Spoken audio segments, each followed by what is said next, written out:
शुक्ला, कुलपति महर्षि दयानंद सरस्वती विश्वविद्यालय अजमेर, अंतर महाविद्यालय योग प्रतियोगिता पुरुष महिला सत्र 2022-23 के शुभारंभ की घोषणा करता हूँ।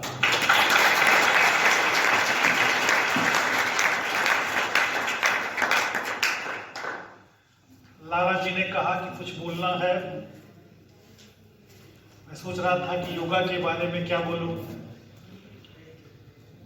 लेकिन जब ये खुद माइक से बोल रहे थे तो उन्होंने कहा कि मैं लारा से अनुरोध करता हूं कि वो स्वागत करें चौहान जी का, सोनी जी का।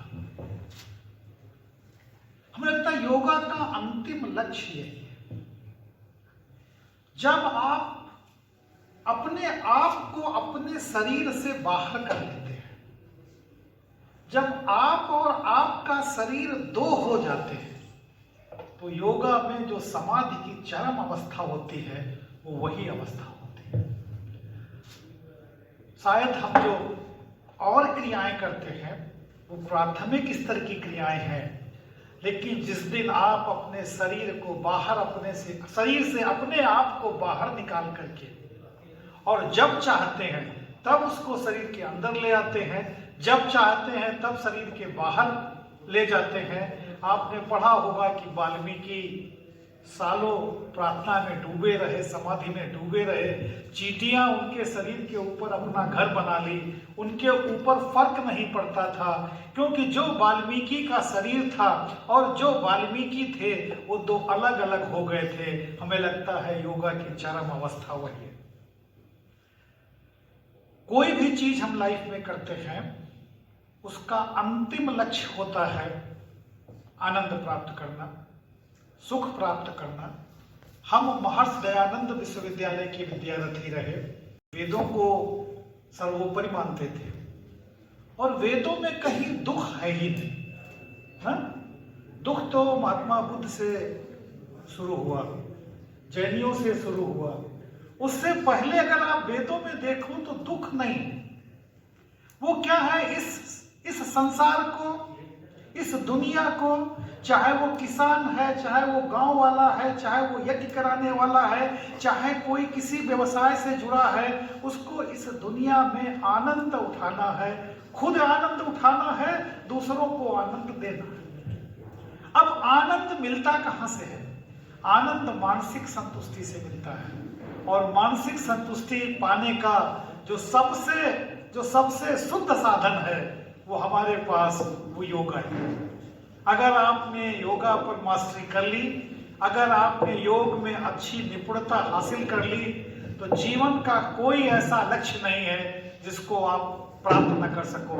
हमें लगता है कि कुछ लोग पहले कहते थे, कुछ लोग पानी पर चलते थे, कुछ लोग हवा में उड़ते थे, कुछ लोग अपनी बात सेकंडों में कहीं से कहीं पहुंचा लेते थे। शायद वो सब प्राणायाम की शक्तियां थी, शायद वो सब योगा की शक्तियां थी। और अगर आपकी योग की शक्ति है, अगर आपके प्राणायाम अच्छे हैं, तो आपको कोई किताबें 10 बार नहीं पढ़नी पड़ेगी। आपकी मेमोरी जो होती है वो फोटोजेनिक होती है, आपके दिमाग में लंबे समय तक तथ्य रहते हैं, आपकी तर्क करने की क्षमता निपुण होती है, आप में डिस्क्रिमिनेट करने की, आप में कोरिलेट करने की, आप में रैशनल थिंकिंग की जो स्थितियां होती हैं वो मजबूत होती हैं।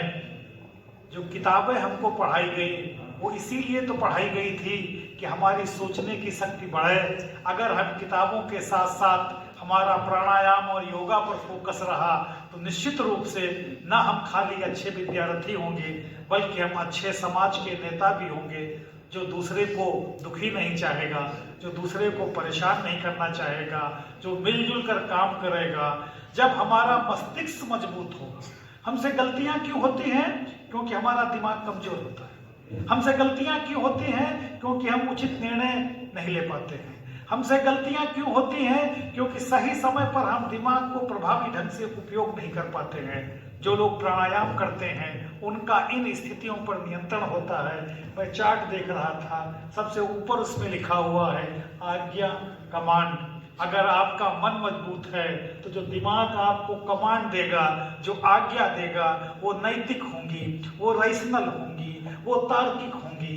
और जब दिमाग को मिलने वाली कमांड रैशनल लॉजिकल होंगी तो निश्चित रूप से अच्छे समाज की रचना होगी। आप सब लोग आए हुए हैं, कुछ चेहरे इसमें से परिचित दिखाई पड़ रहे हैं, कुछ लोग बहुत बढ़िया, निश्चित रूप से उनकी बड़ी मास्टरी है।